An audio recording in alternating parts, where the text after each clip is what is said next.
Thank you very much for everybody who came. The number is still less than what we have confirmed, but it's Friday afternoon. The important thing is that we keep the conversation going. Right? So I think everybody knows me, but just in case for the people who don't really know me, my name is Anne Mart, and I'm the Director Learning and Teaching in the faculty. And thank you very much for making yourselves available for this conversation that we are having here this afternoon. What I want to do first of all, right, is that I want to do the thank yous that I want to do, so that we don't run out of time to be able to do that effectively. So I want to start off by saying to Anne and the LTCollab group, thank you very much for you're making yourself available, and I think there's also a component of this work that you yourself had to go back to and discover that this is the part that's not so embedded into our work, and that's part of the conversation that you are going to have. But I also want to say thank you for filling his absence, and his team here, Sophia and Matthew. Thank you very much. Without you guys and your involvement, we won't have this recorded, and we won't have lovely photos to talk about and to link the conversation that we put, especially on our website afterwards, to the actual faces of the people who participated in it. And then I want to say that Carmel is not here now, but then in her absence, also thank you to Carmel, who needs to run around and pull through these things, because without her I would not have been able to do this. All right. So we decided on this topic on prerequisites and co-requisites. And I must say one of our other colleagues who unfortunately cannot be here today have made the suggestion at the time, maybe we should have a conversation about co-requisites and prerequisites. And as it is, we take that feedback and we build it in here. And this is exactly what we are doing today. With the idea of thinking around these concepts within our curriculums, and how we are using it and how we may not be using it at this point in time.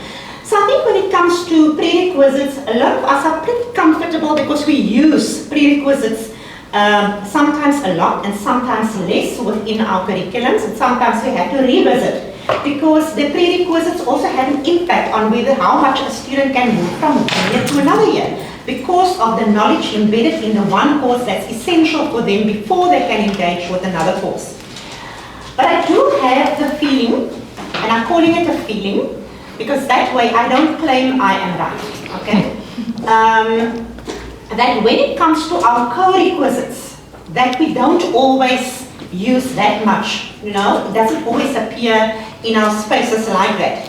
And if we think about our co-requisites, also has to do with these knowledges that we may need, often may have had to pass before, but there's the or, that we need to take together with another one, with another course, because there's this critical, complementary knowledge that is embedded in each one of those. And that's what this conversation is about today.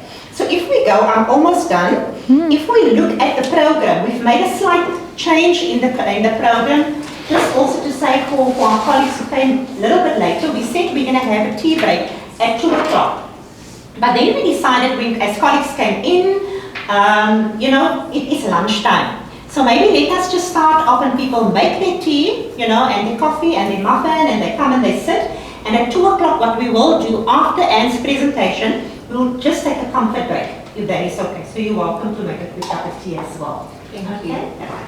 And now I'm going to do quickly, because Carmen is now not here, and she would have taken the expectation part of it. But I think what I'm going to do is that I'm going to run with it and I'll hand over to her as she comes. So colleagues, as you came here today, you have certain expectations why you decided that you wanted to sign up for this workshop. So I'd like to find out, and I think it will guide Anne as well, as to what are you hoping to get out of this discussion that we are having here today.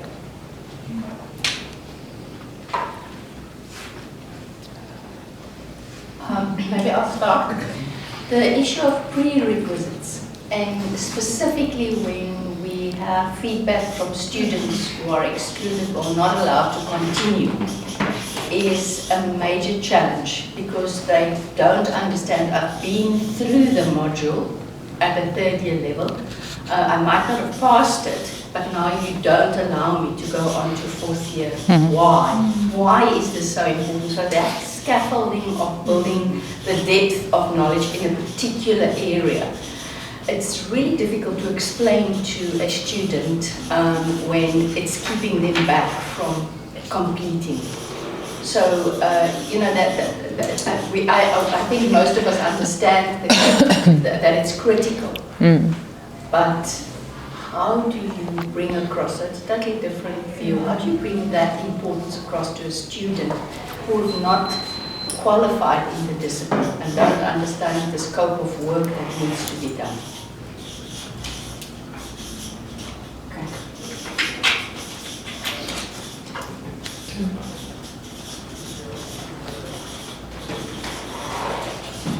We've just started with the expectations now. Just started, thank you. Okay. I think also, you know, sometimes I think it would be nice to discuss sort of how we make sure that the prerequisites that we assume, so I teach 3rd and 4th years, so there's a lot of assumption of prior learning that I have, and sometimes when you ask class, you must have covered this in 2nd year, and then they look at you blankly.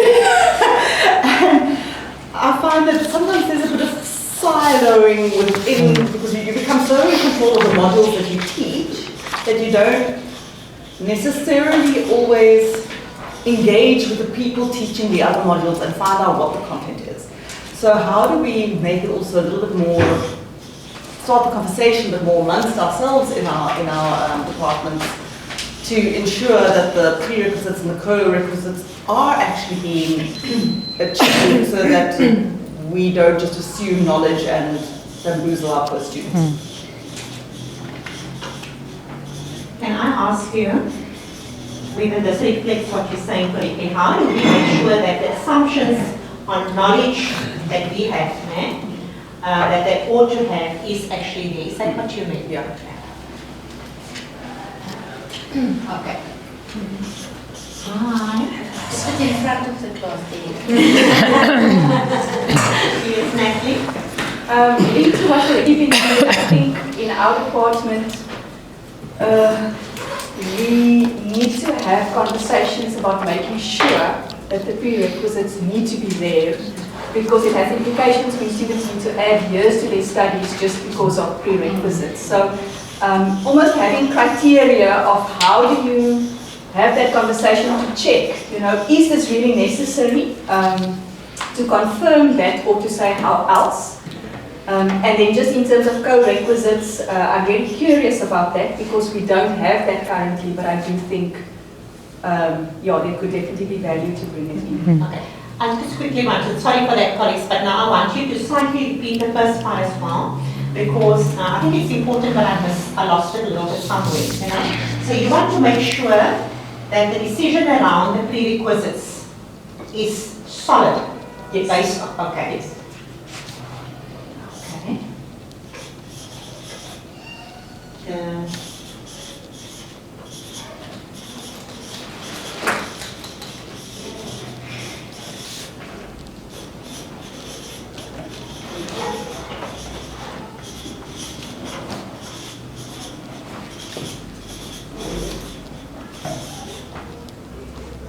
Okay. Four, I'm just going to make that a 4th one, okay? The deep understanding of co-requisites. Okay.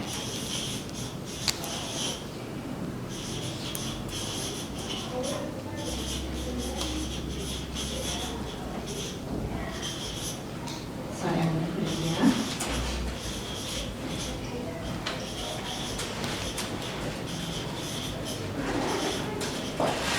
I'm going to take this one off and we have so we'll take this one off in the meantime, and then we can continue. I just have to apologize to you. And I has never been a straight for me. So I'm going to say that once, then I'm not going to apologize about it again. You know what to expect. And hopefully I'm hoping to learn from my colleagues certain issues such as prerequisite with having passed or having obtained 40% or, all those like grey areas. I'm hoping to learn from others in terms of the discussions, because sometimes you've done the course but somehow didn't write, and now you've got concessions from attending lectures, now you can do it. So it gets a bit very complicated. I don't know how to put it. I'm also trying to think how to put that. But I'm hoping with the discussions, I will pick it up from how others, manage that. Requirements, let's put this word, requirements for pass rate on prerequisites. Would that speak to it? Or not completely? You should put it that way, yeah. But I think we will kind of unpack it maybe in one of the discussions, maybe it will come up. Maybe not for pass rates, but for Minimums. minimum Yeah. marks. It's almost like it's Okay. the exam rules and processes for it. Yeah. Which I really don't know.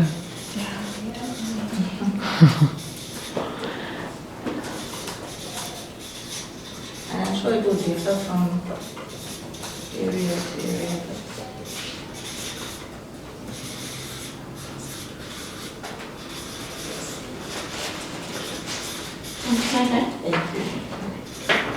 Right, anything else? Okay, now, I'm putting in something. Maybe I'm going to go to I'm not sure if this would fit in neatly with the topic, but I'm going back to the first person who put up there. How do we explain to students prerequisites, and what alternative is there? Because we really use, you design your curriculum, and when you have students going all over the show, it becomes very difficult. We're in a small department, so it becomes very difficult to manage. So what other alternative is there then for a different route? Because if we're going to interrogate our prerequisites, I think we sometimes incorrectly use it as a tool to channel students in a certain direction. So I don't know how else. I don't know if it would fit neatly here or it would be more curriculum design. Let's put it out there. We can see if we don't need that through to the presentation today, we know those are things that needs further conversations in a different way. Okay? So what alternatives for students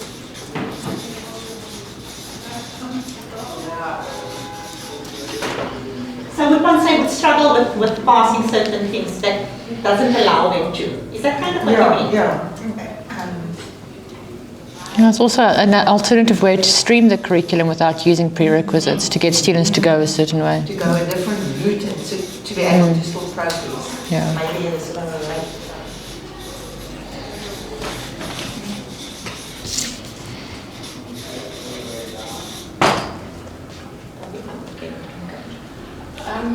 So we changed our prerequisite rules to assist students who have been,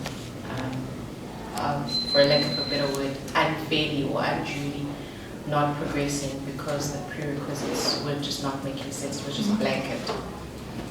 But in doing that, we are now experiencing challenges with that. And I think what I'd like is to find a sweet spot where a sweet spot where you have the prerequisites, they make sense, but at the same time they are not holding or preventing the students from progressing. I'm going to write that down. I'm going to use that word sweet spot, okay?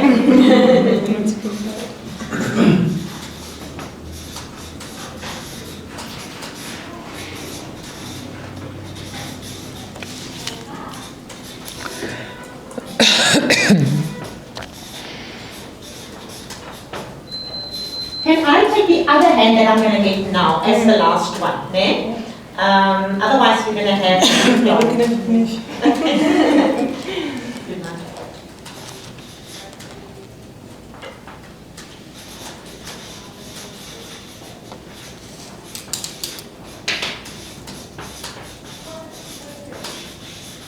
Okay, so I'm just saying sweet spot, prerequisites, but don't allow students to be blocked. Something, that's basically what you talk about. Hi, I'm from the medical school and our module is only running for the second year. So I'm basically here so that I know what the difference is between the two and that it is embedded in the curriculum as we are starting from the bottom up, instead of going forward and coming back and fixing. Clear understanding of the difference between the two. Yeah.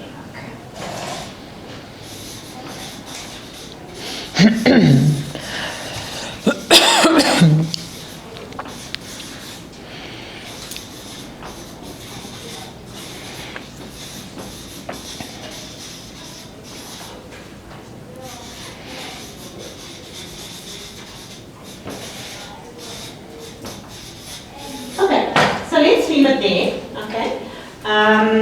And what I'm going to do, so we'll put this one up as well, and then I'm going to give over to you, Anne, okay, to take over. Perfect. Thank you very much. So as you can see there, so Anne will take a half an hour in terms of that presentation, and hopefully a lot of it might already come out there. See what doesn't necessarily. But then what we're going to have after a short body break, we're going to have a discussion, okay? Where we're going to look at what does this mean, you know, where does this take us? Because it has to do with us going back, putting that eye back into our curriculums and ask ourselves those questions. Okay? So Anne, over to you. Thank you. I hate that it's a presentation when everyone else gets to have a discussion, but and give me a mic and I will start coughing. It's just how it works. So when I was asked to do this, I obviously, goodness gracious, obviously immediately agreed because it's curriculum, it's what I do, and I went, okay, yeah, sure, it's co-requisites and prerequisites. And then I realized that I know in my head what it is, but I have no idea how to tell other people what it is. So very much the same as, well, how do I explain this to my students? I had that same phenomena where I go, I know what it is, I know what it does, but how do I tell others? So we came up with this kind of just breakdown and actually spoke to not Atandu about it, and we're like, okay, we're covering everything. But what I also realized was the first thing I did was like, there has to be something in policy. And that's basically, I got a definition of each in the general prospectus, and I got a footnote in the program design policy. That's it. So the fact that you've asked for this is quite relevant, in the sense that there actually isn't anything out there that tells us how to implement it. So there was a lot of research done to just get to this point. So you've actually highlighted a gap at institutional level about what should happen. And even from us that's doing the curriculum help, you know, we ask the questions when the forms come to us to help you complete and change, but there's nothing that we've put in our training currently on prerequisites and co-requisites. So just from our side, from teaching development, thanks, because you've actually identified a significant gap in processes. So if you were overwhelmed or you didn't know and you don't know the differences, don't be. There's generally a reason for it. It's assumed knowledge. We assumed we knew these things, and if you don't know where to go and it's not available, that's already a limitation. Okay, so this is now going to be... There we go. So what I've done is I've given you the prerequisites, and I'm not like the lecturers. My son says, I'm not going to class because they just read to me. I can't. Wonderful perk of having dyslexia. I can't read my slides. I know what it says, but I can. So they are there, but the whole idea of the prerequisite is that there's a big difference between what the student must know in order to succeed in my module and what I would like them to know. So your prerequisite is a very selective process where we give it to the students and the student cannot progress because they will not succeed in the next module. It's not it's going to make my life easier because I want them to know everything. It is very much a case of if they do the next module, they will not pass if they do not have this foundational knowledge. So if you think like maths, chemistry, physics, and I'm just using those are the common examples. If I don't have that foundation, I cannot succeed. So calculus would have to be a prerequisite for linear algebra, for example, and they should be more than 4 credits. So those are some of the things that we need to think about. So, and that's a nice way to possibly explain it to students, is to say, if you do not pass this, you cannot succeed here. But what's also happened is students don't believe us anymore when we say that, because we have qualifications out there where every module is a prerequisite for every other module. Because we want them to know it, because they need to know it. Yes, if they pass it, they know it. But I can pass something without having known what it's done in the previous module. I can still succeed. I can study it. Yeah. So we need to be very careful when we select these things. It's not there for us to sequence or pace a curriculum. It is literally there to enable the students to succeed. So we need to be very clear when we say it's a prerequisite. It is very much you cannot succeed in the next module if you don't know what's in this one. And that's the kind of cornerstone of prerequisites. And that's often where I know we use it wrong. And it's first year literature. We need you to pass first year before you can do second year literature. No, I don't. I can do postmodernism without having passed classics, because I like reading postmod. I didn't like reading the classics.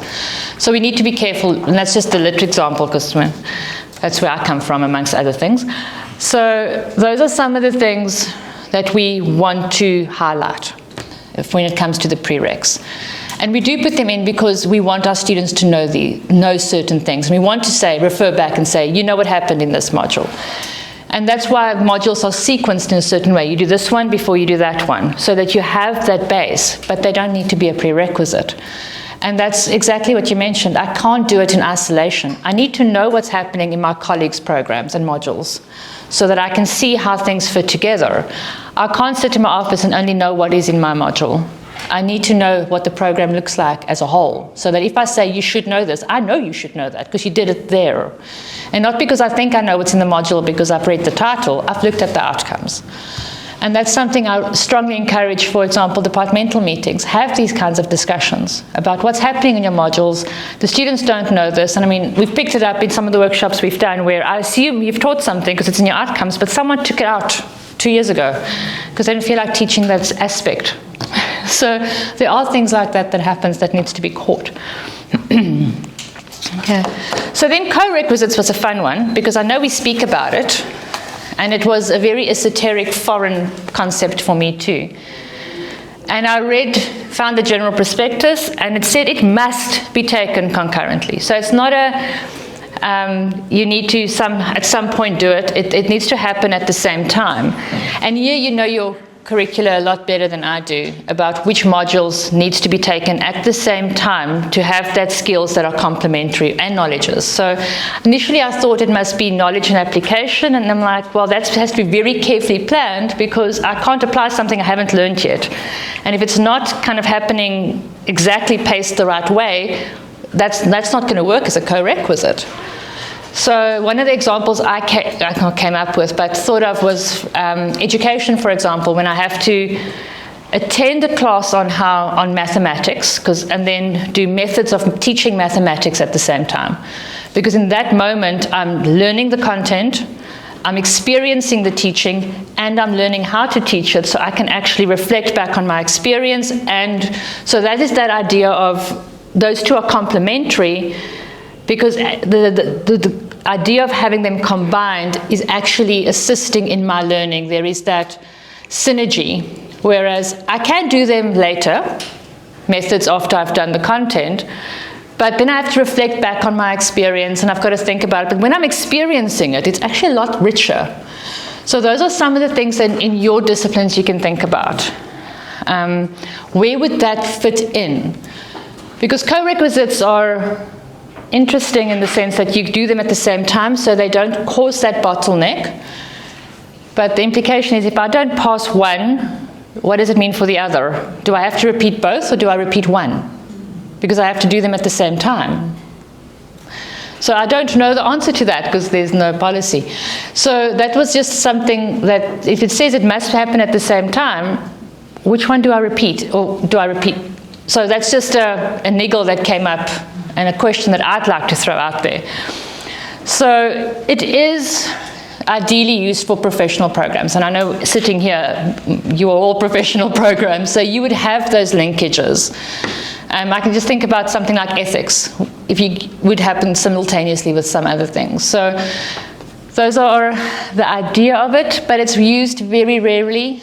I haven't actually looked at how often it is used in our current curricula, but the literature states it is something that should be selected very carefully, even more so than the prerequisites, because we need to plan it very carefully. Think about the idea of timetabling something like that, where it has to kind of work alongside each other, and the time you spend lecturing, it all needs to align. So you have to work very closely facilitating those two, between two lecturers. So those are just the definitions, and it links back to what we call, and it's come up a lot already, is that knowledge construction. And there we go. And they break it down into horizontal and vertical. And I'm bringing this in because in health sciences you have horizontal, vertical, and the in-between. I come from the in-between. I'm a psych major, so when I did my B-Psych, I realized that psychology is there in the middle somewhere. So with the horizontal, it is, I do one, I do the other. Nothing I do builds on the previous. So if I do postmodernism, it's fine. I follow that with modernism. I can then do neoclassical. There's no real issue. And the one doesn't understand, or I don't need to understand the one to do the other. It's interest-based. But you have to sequence it or kind of plan it in a certain way. So they would make us start chronologically. So start with like Chaucer. Still like Chaucer, but still. And then you end with Naomi Klein, for example, in Generation X. So that was this logical way to plan it. So your curriculum needs to still be planned in a certain way. But there are really very few prerequisites. You might have one that says, okay, we're going to do literary theory before we do everything else. We do introduction to psych before we do cognitive psychology. That would make sense. So those would be that idea of it. And then your vertical is that pyramid. You need to know the base before you can do anything else. You need to have the foundations of chemistry before I'm going to unleash you on pharmaceuticals, for example. So those are those ones, and you cannot progress until the next one, until you have that. It doesn't mean that every module has that structure. So it doesn't mean that every first-year module has to be a prerequisite for every second-year module. And even in maths, not all modules would have that stack. There would be specific ones. I think I won't speak about physics and chemistry. I'm too closely related to scientists. So and with those vertical knowledges, you'll tend to have more prerequisites. But once again, convince me that the student needs them to succeed. It's not just about, and that's the idea of it. If your prerequisites aren't there to enable student success, then they should not be there. So that is generally the gist behind it. And just to kind of show you that it's not only humanities and sciences, the middle triangles, just so that certain modules will, within a certain aspect, will stack. So I use psychology because that's where one of my other backgrounds, I had a very interesting career. But with psychology, for example, when we did the personality theorists, or personology was the module at the time, Freud, Jung, Skinner, we did them chronologically, but I didn't really have to understand what the one said to, and it was quite easy to do. But when we did abnormal psychology, we really did need to have to finish that module. So that would link, because I need to know the personality theories before I can actually start the diagnostic process. But it wasn't necessarily a prerequisite. It was just that the curriculum was structured that I did that first, and then I did the more advanced stuff. And we did cognitive psychology before we did, and developmental psychology before we did abnormal psychology. So, but none of those were prerequisites, because the way the curriculum was built, because we had core modules, we had very few electives. And the electives, ironically, had the prerequisites back in the day. So that I could only do certain certain electives, because I had done the core modules for them. And I could, if I passed that one, I could go down that stream. So that was some of the ways it was handled back then. So psychology would fit somewhere in the middle. And I'm not sure about other medical programs. I'm not as au fait with your curriculum and how it's structured, even though I've got some insight into most of them. So that is generally how it looks. And you would be on that spectrum somewhere. No curriculum is only on the one end or the other end. There is a combination of all of them in it. So that is just the general idea of how a knowledge is structured. And this is what prerequisites and co-requisites would help us with. So the reasons for it is the fact that if we use it, we need to be explicit and deliberate about it. So put it in your study guides. Tell the students this module is a prerequisite for that one. I think the general prospectus says we must. I stand under correction on that one. But if I'm explicit about it and I say to the students, and you can spend 10, 15 minutes explaining, this is why it's a prerequisite for this one. What we do here is going to be used like this in the following module. It might give students that indication of, okay, this is what I need to focus on. And we often say students don't read the study guides. I've learned during my induction programs, my students don't read the study guide either. So it's a common thing across everyone. And we need to take our students through these things and actually guide the process and explain it. And the idea is also to be responsive. Sometimes a prerequisite is necessary, sometimes it's not. And it's the curriculum being responsive to what is required or needed. And so you'll see later that the prerequisite is missing. I need to make this a prerequisite. But that might change with time and the kind of, not the kind of students we have, but the kind of experience the students bring to the classroom. We found, for example, that if it was with tourism being in high school, some prerequisites were removed from the tourism program because they already knew a lot of these things. So those are some of the things that we look at when we say responsive. We're not saying there's a call from students to remove prerequisites and we're doing that to be responsive. We're not saying that at all because the prerequisites are there for our students. Responsive is literally, does the curriculum need it? Does it need to be added? Can it be taken out? What's happening with students? If you see that you've got a throughput rate that's through the roof consistently for the last 6 years, should that prerequisite even be there? From that aspect, for example. And then it will be different for each discipline. So you might have a prerequisite for chemistry in pharmacy. You might not need it in social development. So don't assume that because chemistry is a prerequisite for one, it's going to be a prerequisite for all. You might have a stronger focus on physiology and anatomy in other programs. So there's no one golden rule or a silver bullet or one shoe fits all, pick a idiom for it. The idea would be look at what is necessary for you, your discipline, your program, and your students. We have different students in different programs. And if you think about your discipline, there's a certain kind of person who joins your discipline. And they would generally come from have a certain background or interest. So bear that in mind when choosing it. And yes, we've already touched on the fact that it's there to sequence knowledge. And I can't emphasize student success enough. I think to me that is probably the most important. And the fact that, please, it's purposely selected. It's not, I've seen programs where everything literally is a prerequisite. And that does exclude students unnecessarily. Because if I need to know everything, I'm going to pass it. If I fail, I'm going to repeat. So eventually I will know it. But don't exclude me because I don't know what would make my life as an academic easier. I don't want to disadvantage students from that aspect. I just want to ask you something with COVID. Yes. And with all the challenges we faced, many of the then prerequisites that we had sort of was a blanket approval to reconsider that. In your space, have you ever done across the different disciplines a review on the consequences of that for the pass rates or anything like that? We have done some of it, we have had it, but our pass rates were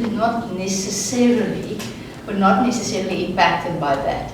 So my critical question, while you're talking about the purpose, is how do we truly define what is really a prerequisite? Based on, all of us, we have our disciplines that we teach or are part of the discipline, and that becomes your kingdom. Yes. So you build it and you build it and you build it. And in the end, when that is challenged, that's really a good thing. So many of the departments, and I know pharmacy did a lot of work in that, to revisit, but many of the other disciplines as well, to revisit prerequisites. But I don't know if we did a true revision of how that impacted, or not an assessment rather, of how that impacted our throughput rates, because our throughput rates didn't really take a major dip during that time, especially not in health sciences. So my concern at times is, as a student sits in your class, 45% for that module, they've been there the whole year, and now they have to extend their degree with another year? Yeah. On what scientific evidence is that based that students don't? I understand that you can't just be so loose and fast, you know. Yeah. But sometimes I really think we have to think very hard about this issue of prerequisites. We do. I think, and I don't know if anyone else wants to jump in, but I do feel that we overuse them. Definitely, I think so. That COVID proved that to us. Yeah. Because a lot of things is that's why I say students don't often believe us, because we say you need to know this, but then when I go through my friend's book, I go, I can pass this, and often they write in any case. That's also something that's come up where students don't always know it's a prerequisite. And they don't know that they didn't actually register for it. They arrive, they go through the motions, and they still pass. And now you're telling them that it's a prerequisite and they can't do it. So, and we are passionate about what we teach. We are passionate about our disciplines, and we want our students to know everything. And we believe that what we're teaching is the be-all and end-all, and we want them to know it, and that's human. But we need to make sure that when we say something is a prerequisite, we can prove it. And that's where that knowledge construction goes, where you cannot do this until you know this formula. And this formula is taught here, and this formula is applied here. That's a prerequisite, especially if we go from theory to application. I can't apply something I haven't been taught. So if you have that balance, I know for placements, there are certain modules students need to do before they can be placed. That's fair. I don't want a student to be placed until they've passed certain skills and done certain OSCEs. So, that needs to happen. So those are the type of things. You're also working in a discipline where you're working with other people. You have lives in your hands. So those are some of the considerations also before we put students out in the field. But that is something. We haven't looked at it. I know I bolt because I don't like the idea of just taking things away completely. But what I've also found is that in looking at some of the programs, there are too many. And it is because we're not actually taught how to do it. And when I say we, I mean me too. It is, what do we actually look at? Because if it's your discipline and you tell us that students need to know this, I'm not going to argue because I don't always know your discipline. And we'll touch on it coming forward. I'm just keep aware of time too, is that I've now started asking certain questions when we start engaging with prerequisites. But it is a difficult one. And that is something where when we look at them and we want to change them or we want to put them in, it says a lot about ourselves too, and how we feel about our discipline and the little universe or corner that we have. And I'm not judging, it's very human. I would like, it's what we are passionate about, it's why you're here as academics. Okay. Oh, I'm skipping one here. So, and this is the challenges, and I think we've touched on them already. And the biggest one that we're having currently is the fact that we're causing bottlenecks. We're extending students' qualifications with a year or two by having things as a prerequisite. So, and that lack of flexibility means students can't continue when they actually can. Especially when we get that last outstanding exam thing where you can't carry on, it's a prerequisite. And it's sometimes a student's been held back for 2 years, and then they get that module, and it's just, we've had, I don't deal with the appeals, but we've had students just break down passages about things like that because I can't continue, I can't pass this module. And when you if I look at outcomes, I can't see the alignment often. And it's just a tough module. and there's added pressure, and because the student, and it causes other challenges for the students, because now they're extending their qualification with a year, they get the pressure, that pressure adds on their anxiety, they actually now really can't focus because now there's already pressure from home. So it does have a knock-on effect in a lot of cases. I'm not saying it shouldn't be there. Sometimes it is necessary for there to be a prerequisite, but exactly, it causes some of those bottlenecks. And then the financial implications, sorry, Anne? So maybe you can finish the financial implications. So I want to take you back to something else quickly. Oh, sure. So finish that part. And yeah, the financial implications that comes up with those things is that students won't get funding up to a certain point. They lose funding. If they are not funded students, which means funding their own qualifications, then it's they become that idea of it's another year of accommodation, it's another year of transport, textbooks change.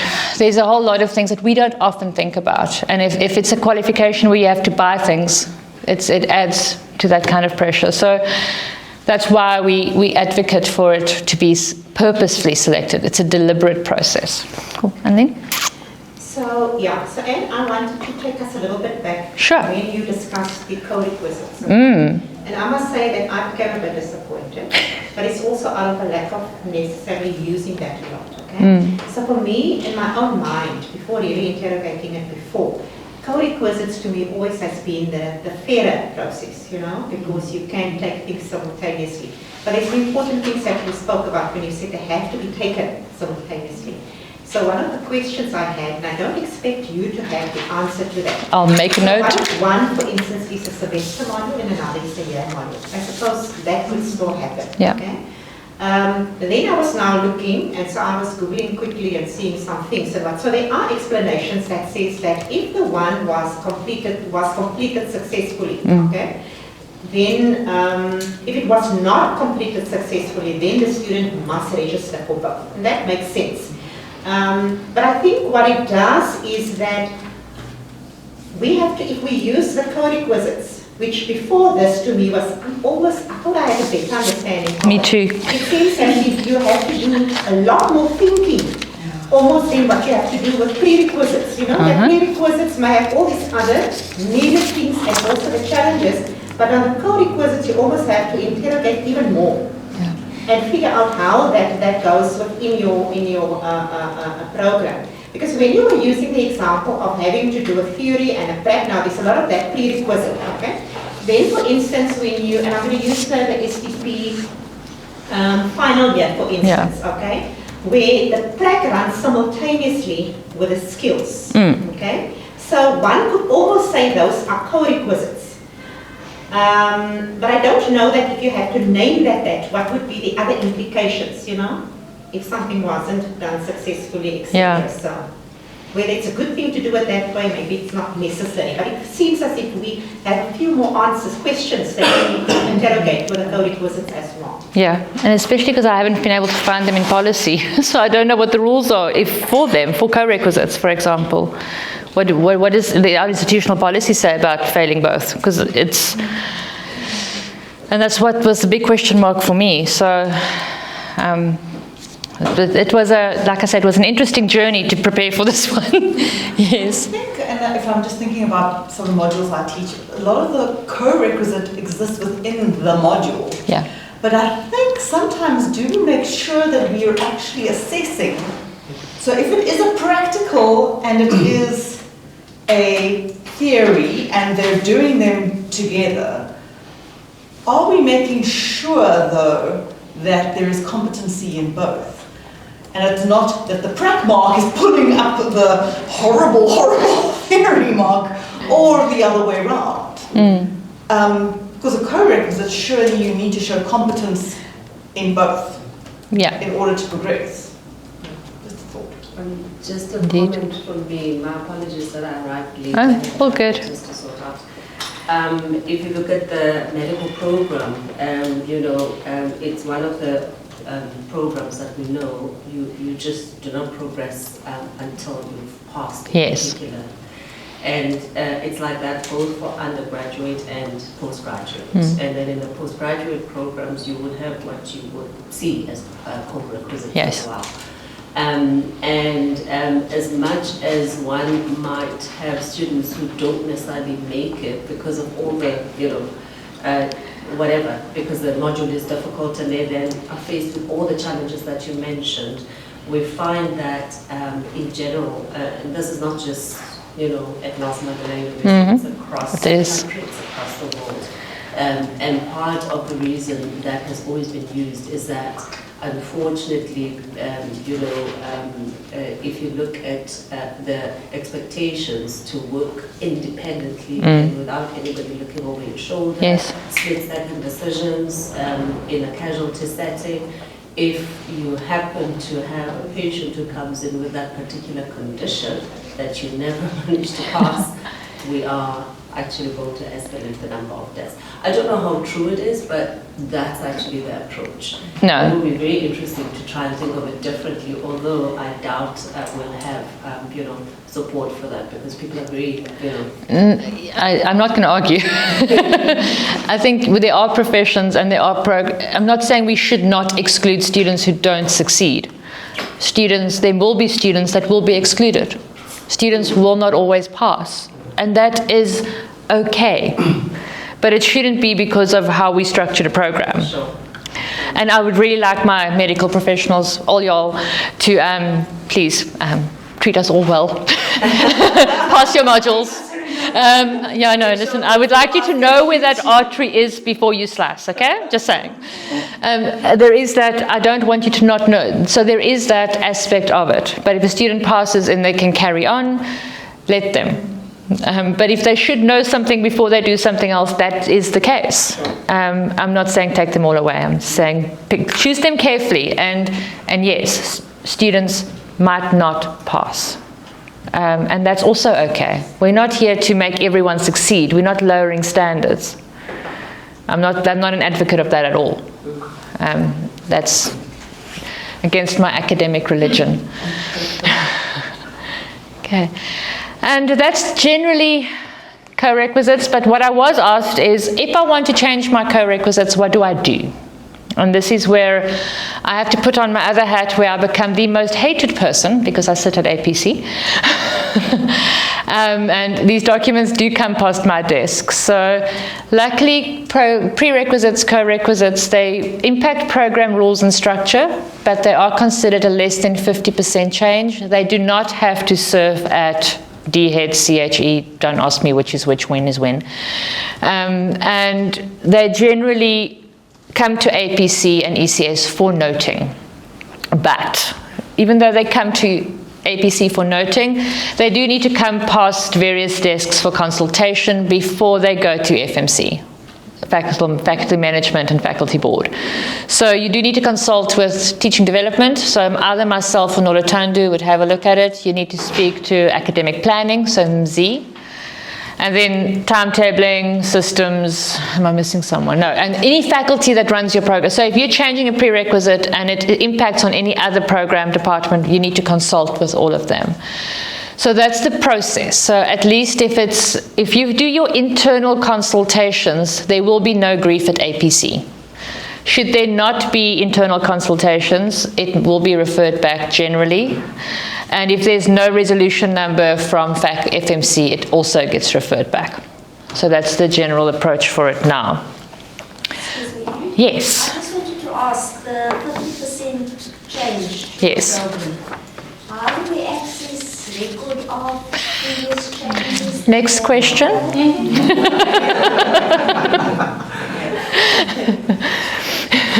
We're going to have that discussion over our comfort break. No, sorry? It is. It's a major problem. It is. Robert Harrow that works with us is also taking it up with the academic planning office. There's no record. No, there isn't. So we are looking at a cover document to all our changes of a program to keep our own record. Yes. But it shouldn't be a fact. It shouldn't be. It shouldn't be. Because lectures change, HOD change, etc. Somewhere institutionally. Because we now, embarking on a review process of many of our programs Yep. because we realized that we've passed the 50% Yep. change mark a year or two ago already.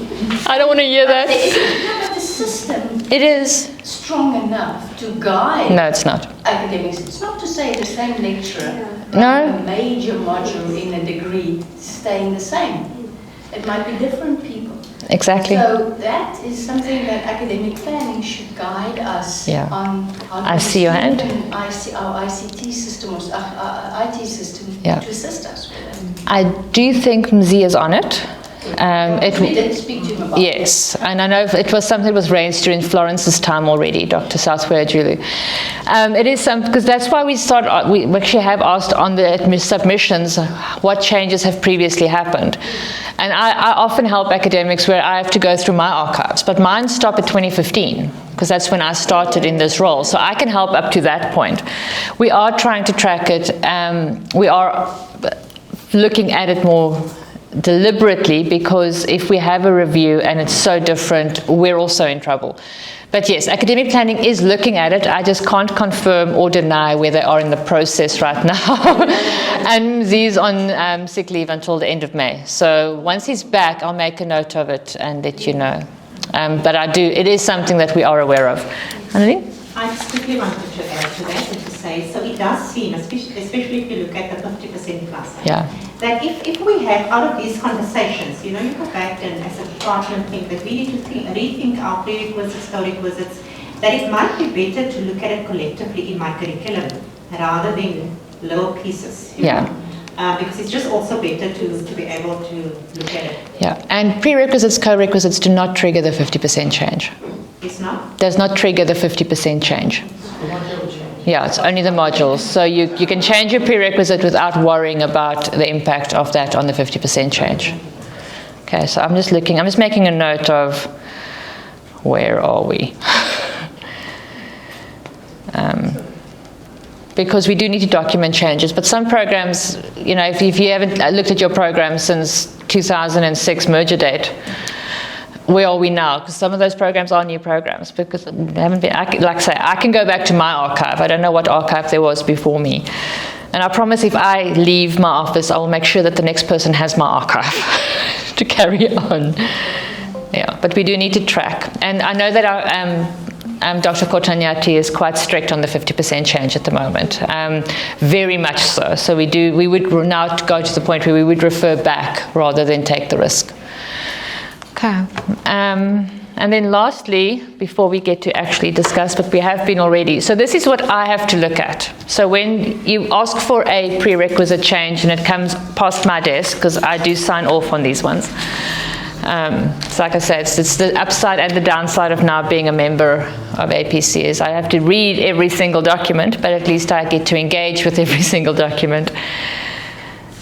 We need to look at, is your motivation academically sound? Which is why I did bulk when we took that blanket prerequisites away. I'm not going, no, tell me why you're taking it away. We can't just put them in and take them out at a whim. So I did, and there has to be consultation. So if you now tell me you're going to add a prerequisite, I am going to ask you to convince me. I'm going to say to you, show me from your outcomes how this is necessary for the next one. Explain to me how knowledge works in your program. We've recently had one, I need to remove the prerequisite because I don't have a lecturer available to lecture it. No. I'm going to send you back and say, please show me that it's not going to impact on student success. We need to have an academically sound reason to remove a prerequisite, not staff issues or venue issues, which is some of the reasons I get. So you're going to have to, and if that's the reason, that's fine, but I am going to ask you to please look at the knowledge construction and show me that that's not going to impact on the student's knowledge. And then doing that, your motivation automatically becomes academically sound. It's no longer just about my staff. You're now telling me that actually it wasn't necessary. And that is the general idea behind it. So we do look at, is it informed, and what is it informed by? So, and this is where we come in and I say, okay, how can I help you write that motivation? We ask the questions. I hate doing it via track changes because I come across very abrupt, maybe using track changes. I would much rather just have a phone chat or pop into my office, or it's just easier that way. Or if you know me, you understand that I'm not actually being abrupt. And I think in some cases we take prerequisites away because they cause bottlenecks, but the students will still need support. So in some cases we'll ask you, if you take this prerequisite away, how are you going to support the students still? So does it have tutorials? Does it have essay? Are you going to get them to write, for example? So those are some of the questions that we would ask. So those are some of the things we would want you to consider if you're adding a prerequisite or taking it out. So those are mostly for taking it out. The last one for support requirements. But even if you put a prerequisite in, I'm still going to ask you, how are you going to support the students to succeed so we don't cause a bottleneck? And supporting the student, we don't mean spoon-feed them or hold their hand. We're asking, are there things that we can do in the classroom, different teaching and learning activities, structuring things in a certain way, so giving students feedback, global feedback. So those are all support strategies. We're not saying that we want you to kill yourselves doing extra. It is also what can we build into the curriculum in the way we teach and the way we assess, to not put a prerequisite in and then the student cannot progress. So those are some of the things that we ask, the questions we ask and what we would like you to look at when the documents come to us. Yes? I'll go back to my question and maybe also adding to what was asked before, or something that was mentioned earlier, about the fact that sometimes the student has passed, but then when they come to you, they don't seem to have the knowledge you expected them to have having passed that. And then going back to my question, and I'm thinking, what kind of questions would you ask me then if I say, instead of saying the students should have passed, but say the students should have received minimum 40%? And that, because then that's where I'm trying to also assist with the success and you know, eliminate this whole weight that this now is a second semester module. Yeah. And I can't do my first semester module the following year until they wait for the second semester, but having maybe failed the exams, but gotten some background knowledge, which I think they should be okay if they continuously learn and then that's what I'm saying. So what questions would you ask me? Would you tell me to go home? No, I would ask you to go speak to institutional policy because pass rates are set. But what I would probably look at is saying, is your assessment mode the best way to assess? Because in cases like that, continuous assessment might be a better option, where you work consistently with students and they get to improve as they go. So there's a way of, we can't change our pass mark. We can't say students need 60-40 or anything like that. But they still need 50% to progress. But how to achieve possibly what you want is to maybe assess them in a different way. So a type of assessment. It's not my module. No, I'm just saying in general. I'm making an example. If they come to my module if I'm happy with them having at least 40%, which is the mark you need to write the supplement. Yes. Yes. That if I'm happy with them doing my module with that, knowing that they will have to redo or rewrite the second semester, but without wasting a semester and having all the other challenges for them. That's something that if it comes to your desk is... But it is allowed. Yeah. It's not a prerequisite, they can do that. So they will still have to repeat the module. So I don't have to write it that it's a prerequisite to have 40%. Then it's just not a prerequisite. No, they can. You just take that module out. Yeah, if I fail and I can still do your module, that's great. If I just can't do your module. I need you to have not failed like 30%. I need you to at least 40%. Well, that's luckily a sub minimum, so they can't fail with less to get the sub. So that's institutional policy. But if it's not a prerequisite, they can progress to your module. Yes. Sorry. It's just it's just a comment you made about not being able to change the pass mark. Yeah. And it's something that is not necessarily applicable now, but will probably become applicable when we start getting postgraduate doctors who are specializing for MD students. The exam is administered by a national system, which is the Colleges of Medicine of South Africa. And actually they change the pass mark all the time. And based on standard setting, example, active method, depending on how difficult or easy exam is. Yeah. So it's just a comment I'm making. Yeah, I actually noticed that when we did the M in psychiatry now that's served. Yeah. Yeah, no, but I think that's external. That's not our policy, so that's great. Yeah. Cool. It's an interesting one. So There's one more question, and then I can go to discussion. Discussion. I just want to make a comment. I had a meeting with Charles yesterday to look at some of the stats in health sciences and we're doing some work the past few years. He mentioned something that's of great concern, that this year we graduated 2,000 students less than before. Sure. I'm not even talking about the impact on finances. Yo. And that our success rate dropped from 81% to 74, 73. I started. Oh, that is.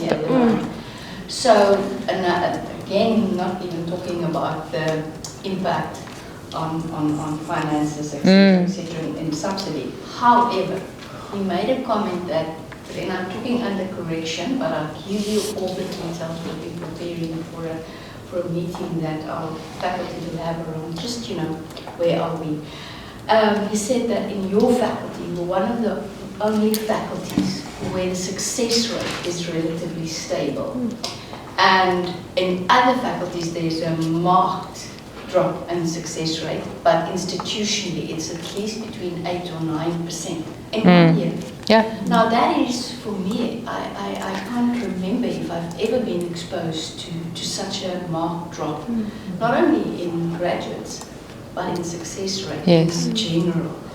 So somewhere, we're not supporting the students as we should. I don't know if it is first years versus final years versus third years, or if it's generic across all the years. And undergrad, I'm talking about undergrad. So it is of concern. So whatever changes we make with regard to pre-requisites, with regard to whatever curriculum changes, we have to seriously consider the impact of that. Yeah.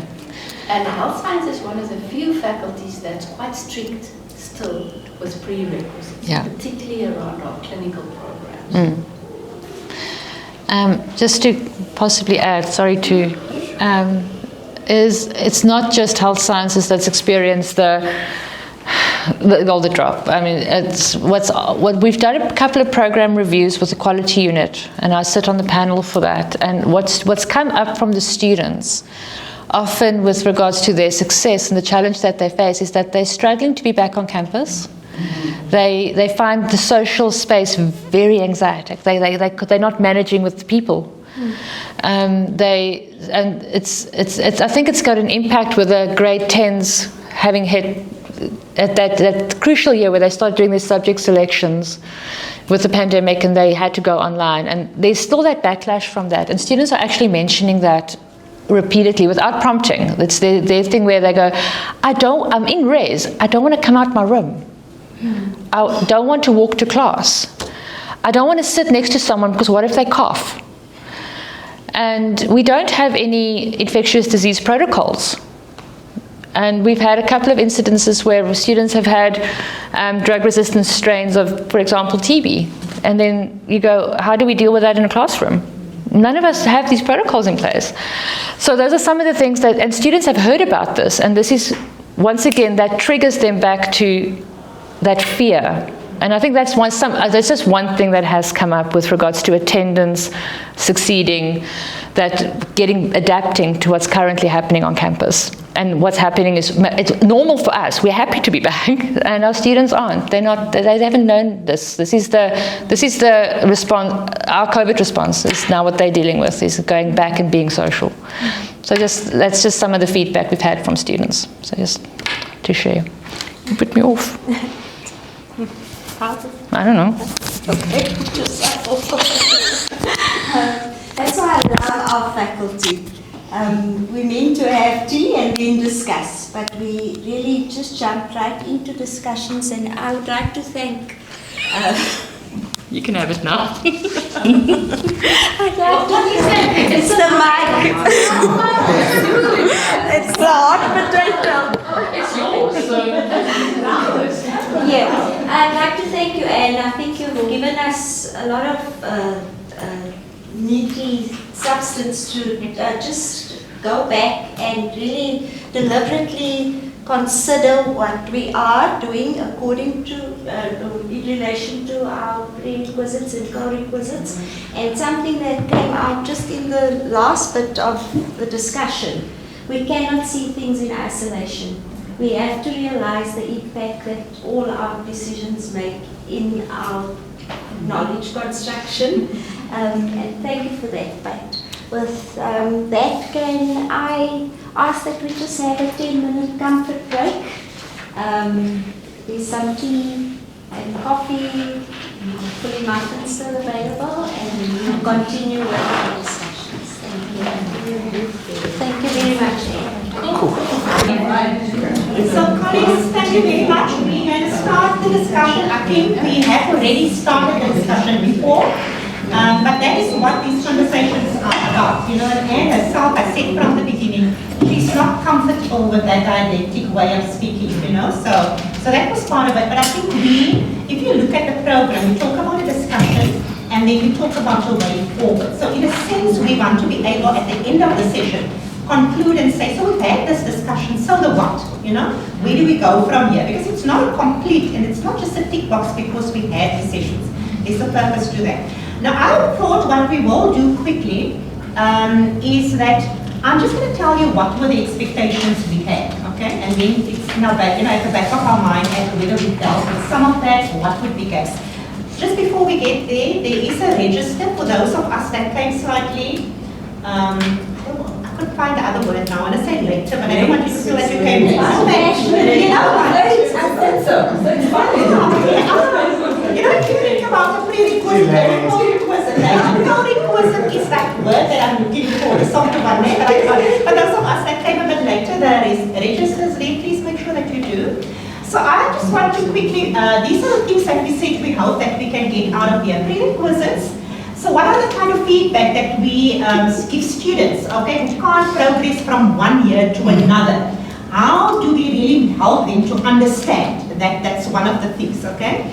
And I know, Anne, you mentioned something when you were saying in the beginning, so it needs to be clear in the module guide. But the other thing that you also said is that you need to engage with it right in the beginning. So I'm not giving answers, I'm just reflecting while I was thinking that, okay?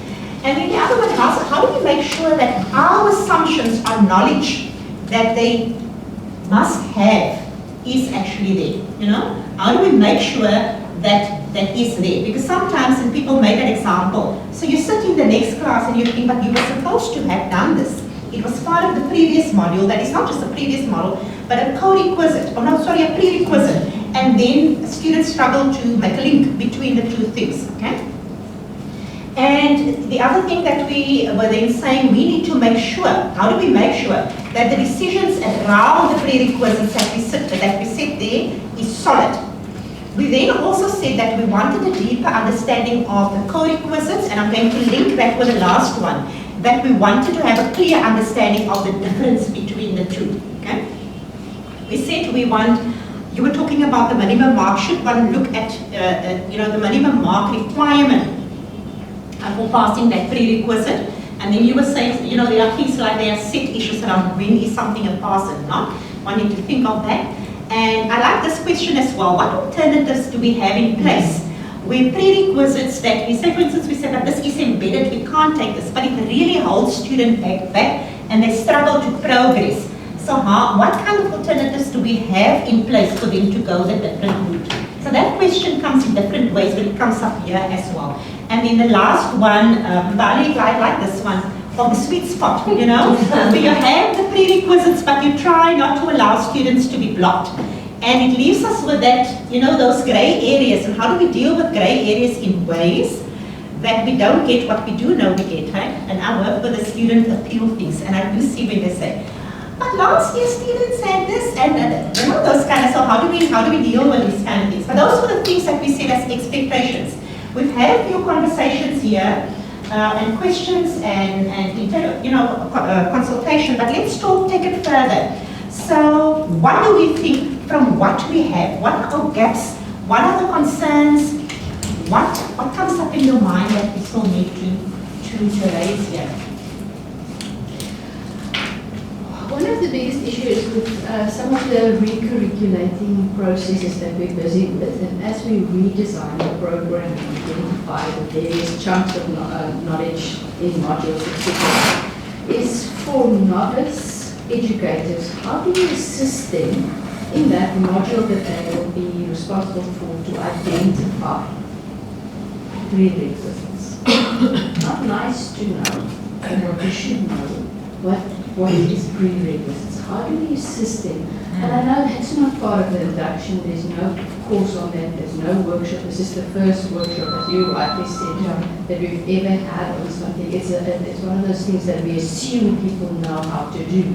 I've inherited this, so I'm not really engaging with these prerequisites, or the more experienced people tell me this and this and this is what is required before you can actually enroll for my module.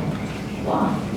And really, how do we, I know you say you're going to ask us how do we build a knowledge base of our disciplines, but even a question like that, and for a novice educator, what do you mean? What do you mean what's a knowledge building in my discipline? Yeah. You know, so how do we assist people to be able to do this and review what is currently recorded critical if we don't actually even agree on that?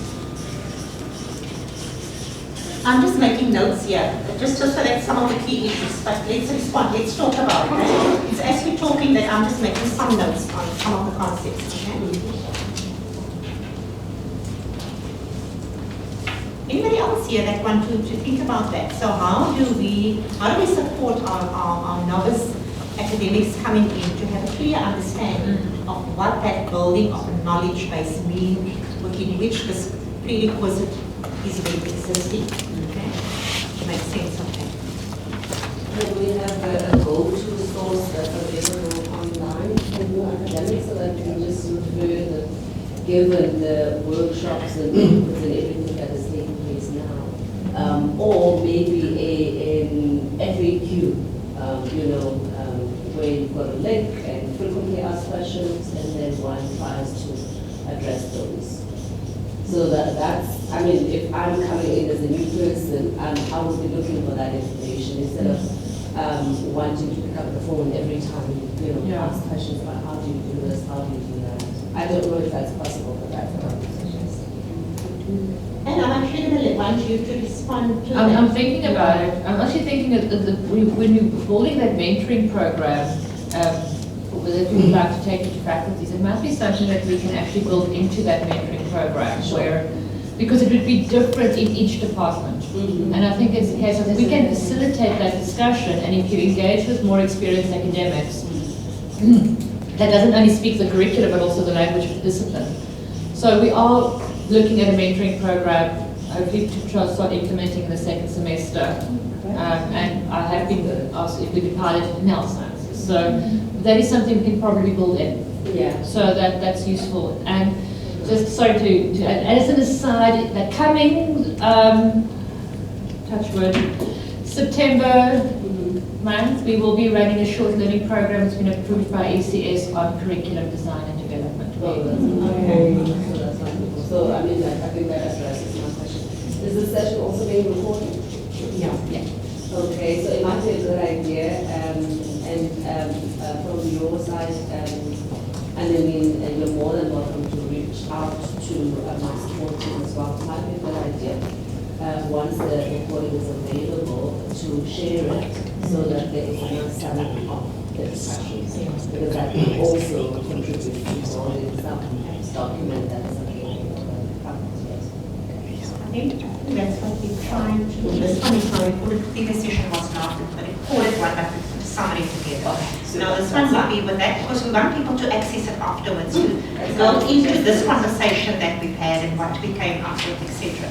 I did like actually when you were talking about maybe the guide or the frequently asked question thing. So, in addition to, as part of, so that might be built into, as you said, with a mentoring program, but then there's a product that you can extract as well, and we can go to this. I hope you realize, and we all realize, as we were sitting here, might have been in this process for, in academia for a few years, there are new questions we have to ask ourselves. So we all want to be able to go to,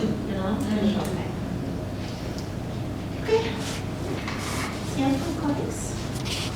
I don't know if that can, if it will assist, but I'm just thinking about the idea of how often do we, so for instance, we have prerequisites in place, module 1, module 2, and whatever it is, different disciplines or different departments, but how often do we engage with one another? For instance, let's say I teach emergency care, and part of the prerequisite that the students would have had anatomy and physiology, right?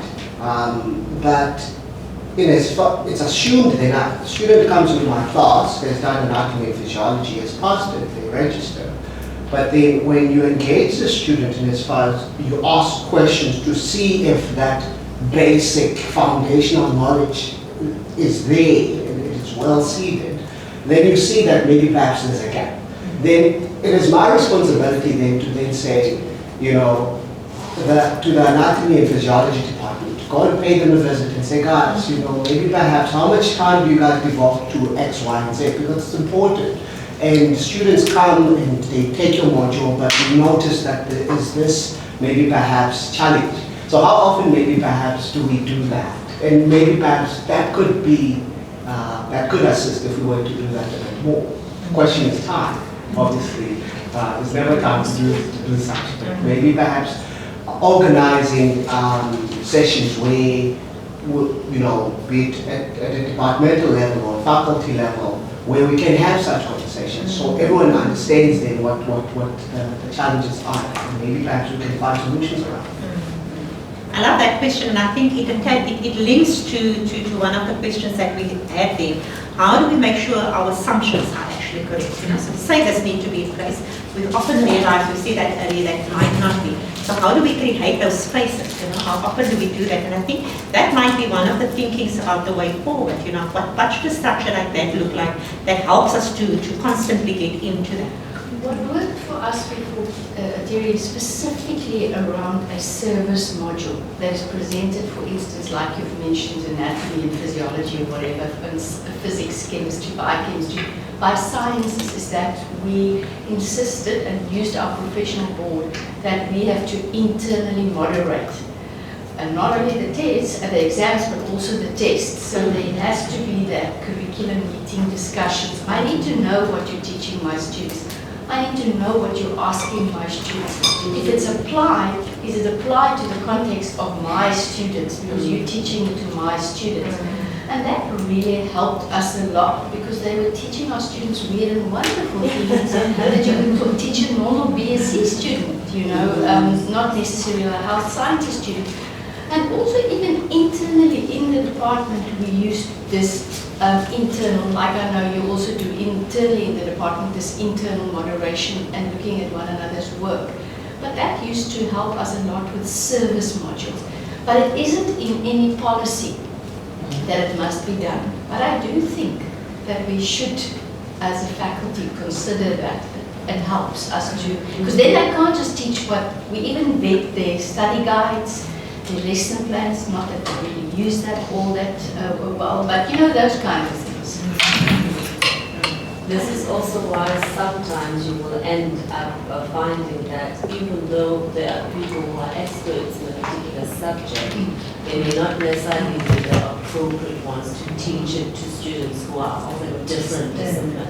I mean, in nursing, there's, what do you call it, the advanced program.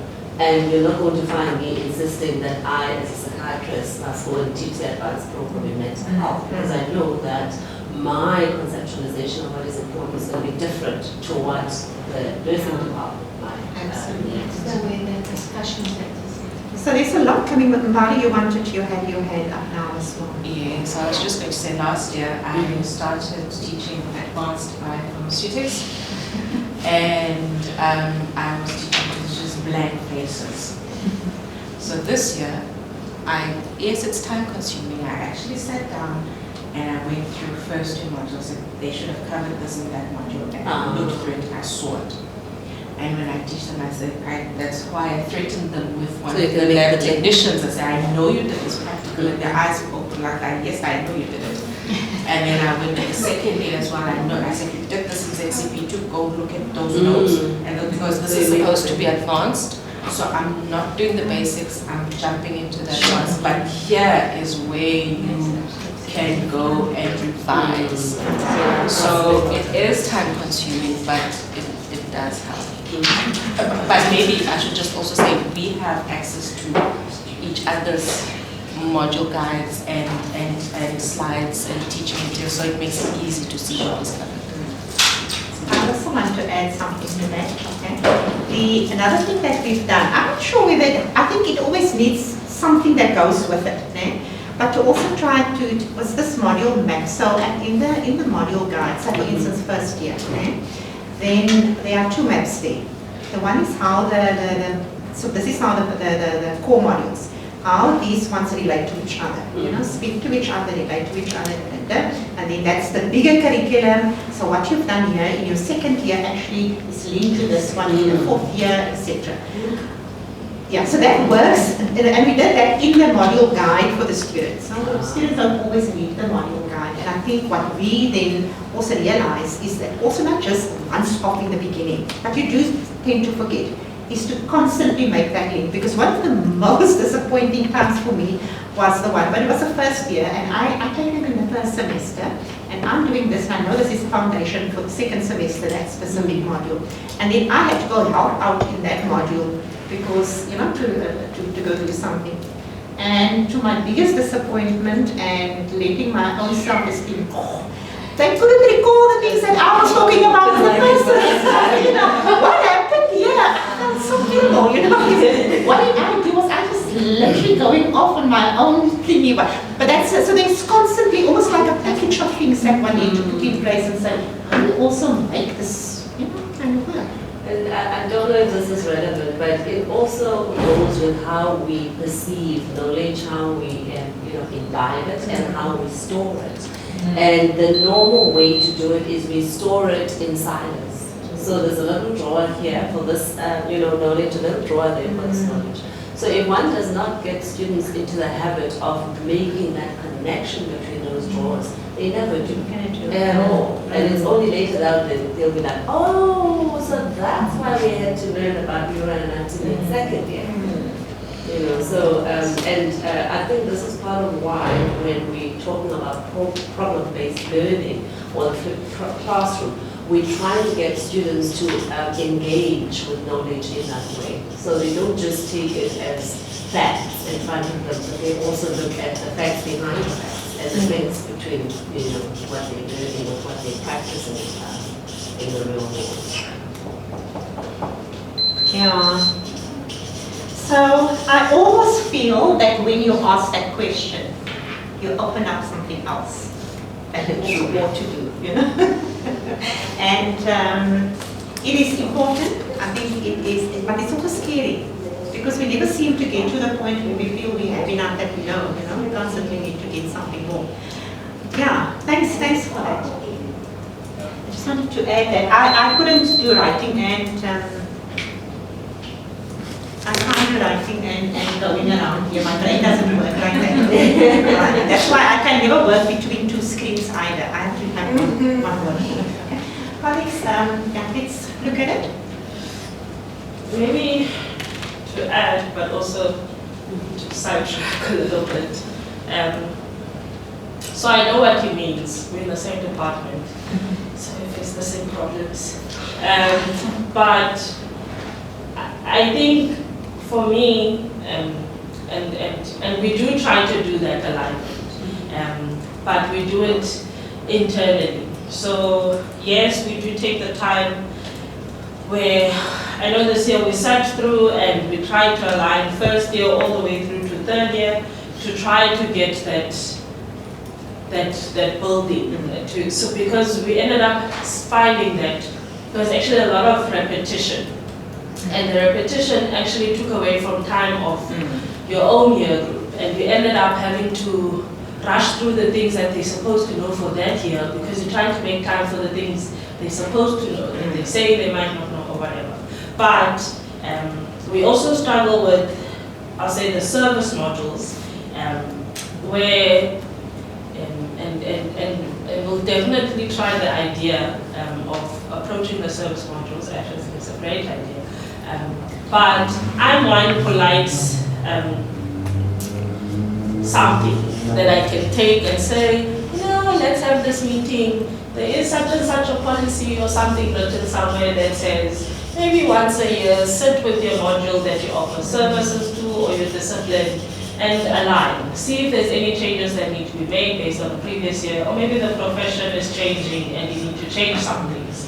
So for me, it would be great if there was something, because it's tough when you go to a service module to try that engagement. I know I have, and it's tough when the response is, it's our module, it's our entities, we offer the module, you can't tell us what to teach. This is not even your faculty. So please invite me to your next. So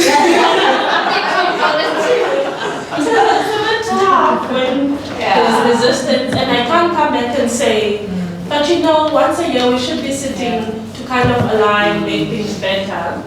So I would love it if there was a document for that, and hint, hint, nudge, nudge. I'm just thinking deanery. We use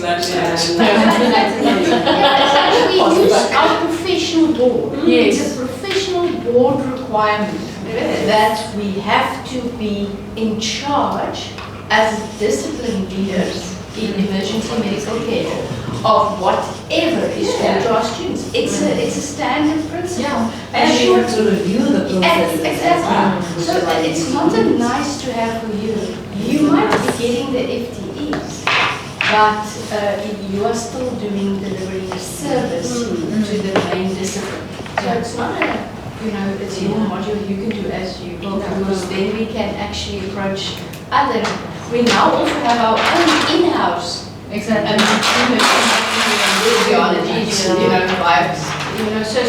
there's ways of approaching, and then you use your professional board. We can get a lockdown on that. And you also heard the offer for support, okay? Yes. So I think that is important, that offer for support, the language about why this is important from a knowledge base, I think even when Prof were talking about the professional boards, all of us, the others who are not professionally board linked, all of us need to account to the CHE as well. And the questions that's asked to us is that, why this combination? What does that knowledge bring into your bigger set of your knowledge for your disciplines? I've got two hands here now quickly, so I'm going to see your hands. So there's Bali, Anli, and I was just going to say, linked to to your board is, well, at least we have service level agreements with the providers, and part of that is that we moderate, and so and they don't, the service level agreements are not there in perpetuity. They have to be reviewed as well. Yes. So what would be nice is, given what is happening there, one of the issues then would be to say, okay, at the next point of review of the service level agreement, we can actually bring this in, and that's actually then what you would quote when you ask for it. We did talk as a faculty at some time about having our own chemistry and physics, etc. And unfortunately, always finances and lack of staff plays a role. But it's maybe something to again look at, because at the moment we can't use the medical programs.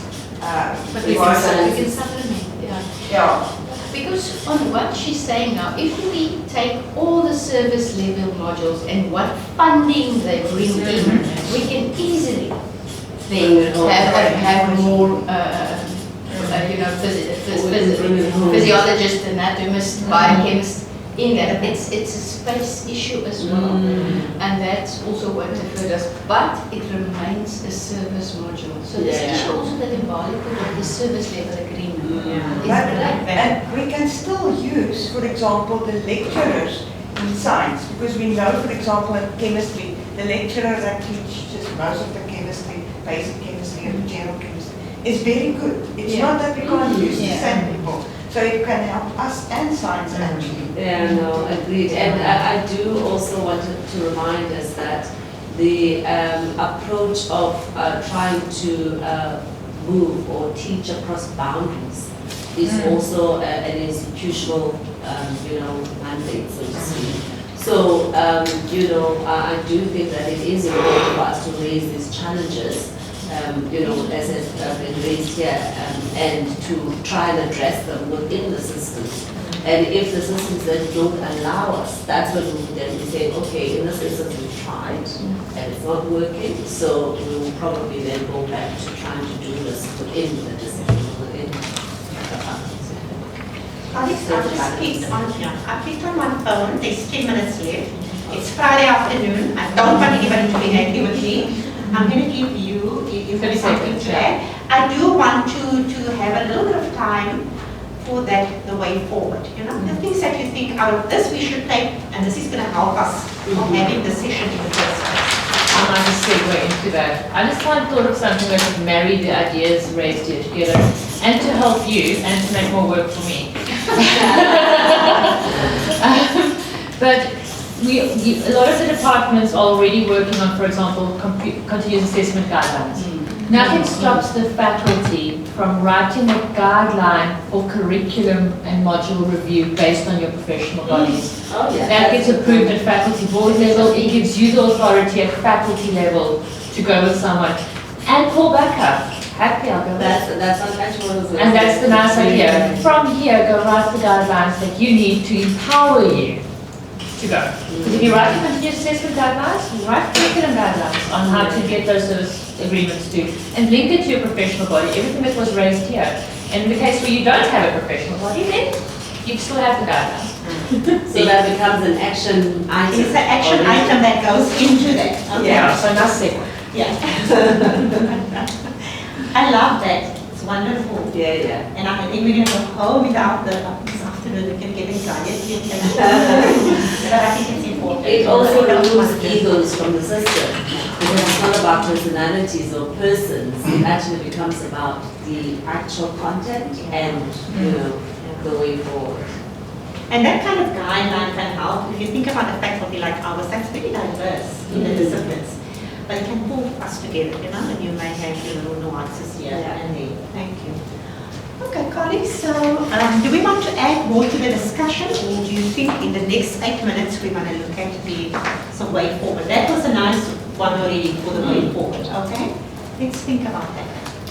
I like the issue when we talk, if we can come back also to pre-requisites, the idea that was raised about just a guideline or some pointers, some frequently asked questions and answers.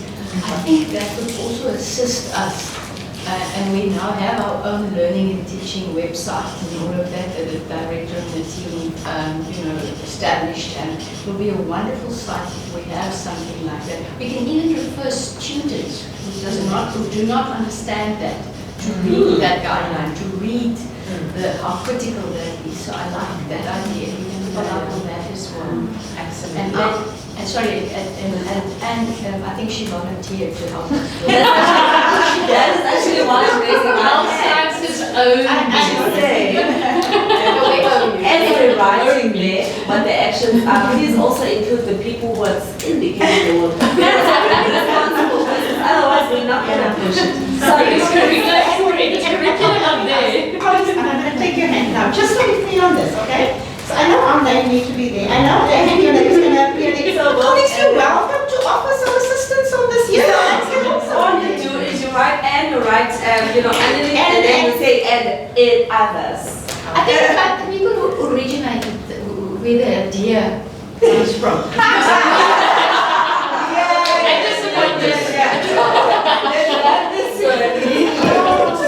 It's going to be very helpful and was often very, to break things down, frequently asked questions great, but maybe also a decision tree. Decision tree. Yeah. So that's going to be part of the answer. A flow chart that how do you decide if something is a prerequisite? And questions that you ask, if yes, then if no, then no. Yeah. So you have that sort of. Can you also be part of the I don't know enough about that yet, but no, I really, yeah. just, you know, it's not just FAQ, you know, it's actually. It's how you visual, determine. yeah. It's visual, but some people do it visually. Yeah, it's activity sound. And we establish that we don't always read, so. Yeah. Especially, you know, the modern kids that we have. Trying to read 2 minutes. Too much. Yeah, we'll put it on TikTok for everyone else. Everyone's gonna watch it. I think the other thing that we also want to acknowledge, when we were talking here, we realized it's a lot more complex. You know, when you talk about the knowledge building, we all think we know knowledge building, but you know what? Sometimes we need a few ABC steps as well for our own decision making. I love that. Okay. Can I, since we're doing way forward, I'm just going back to the co-requisite part of it. I know Annie's a very busy lady. But for me, I think where I'm struggling is I think from the session, have realized that we do have co-requisites. In each year, our majors are co-requisites to each other because it's a theory and a practical module. It's 2 separate modules, but they run same time throughout the year. Now, when we have the instance where a student passes one but fails the other, obviously in the following year they would have to repeat the other and they won't do the next one, the next 2. But now, this one that they have failed, currently, we don't say you have to re-register for that module because there's no way where we can say, policy says you must re-register for it, because then the student's going to come back and say, but I passed it, why am I re-registering for, or whatever is the comeback, or I don't have money, or whatever. So I'm just thinking of the challenges that we listed. Now, but can there be, or I don't know if it has to be policy, maybe you can answer the question now, if it has to be on some policy or if we can do it internal as a discipline or whatever, where we say, if you have failed the co-requisite and passed the one, when you are repeating the one that you have failed, you must still attend the one that you have passed, so that you are still okay, so you're not doing both. Yeah. You're just not paying for it. Yeah. Meaning you won't be assessed for it, but you still need to come in, engage, get that experience, stay current in the knowledge of that module before you move on. Because we've seen that when they do move on eventually, it usually has a big impact on how they do for the next group, for the next 2. I hear what you say, and I'm glad you know, I thought finances and then you answered that. Then I know it's going to be time and things like that. What I don't know, I don't have the answers on this co-requisites. What I realized about it is that it's more complex in general. Yeah, so there's no how do you balance this thing out? And I think we have to put a lot of thinking. I think what you've alerted us that we have to do a lot of thinking into that. And what that then should look like in policy. And there is a policy review happening on all these things, so we need to, institutional policy reviews are happening. But we can also do some benchmarking from our colleagues at other universities, you know, to see, that would help us to fast track. Absolutely. And I'm on a policy mission. I'm trying to find if there's anything in policy somewhere that I might have missed. You've said what I wanted. I've said it now. I've had lots of. So colleagues, since I'm in charge, and we want to make sure that people do complete our I won't say the registration. Feedback form, please, that would really help us because we really engage with the information that you give us and be honest about it because that helps us to grow. But in the meantime, while you are doing it, I'm going to then close the conversation here, okay? And I'm going to just, wanting to end off, I did say thank you to the people that I really wanted to in the beginning. Okay, so I'm not going to repeat that part. But what I want to do is to say to colleagues, thank you very much for what I think was a very vibrant and lively conversation, and one that we are all critically thinking about and realizing really our goal. You know our email addresses, and for those of you who don't know where we are, let me just inform that to you.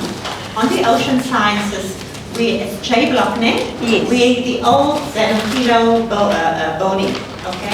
By the way, I say the old Zanopilo building doesn't mean it was old. You must walk through our walls. So you're very welcome to come and work with us. You can come sit there and you can have conversations about your thinking, about these things and what you put forward.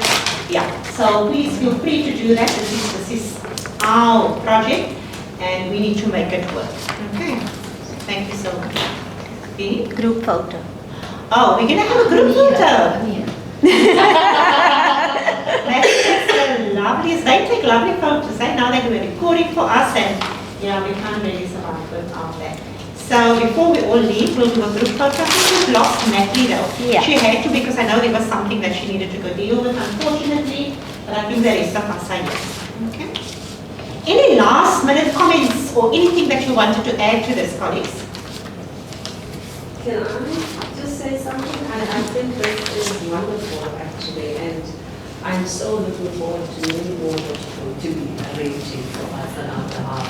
And a big thank you to everybody who made it possible.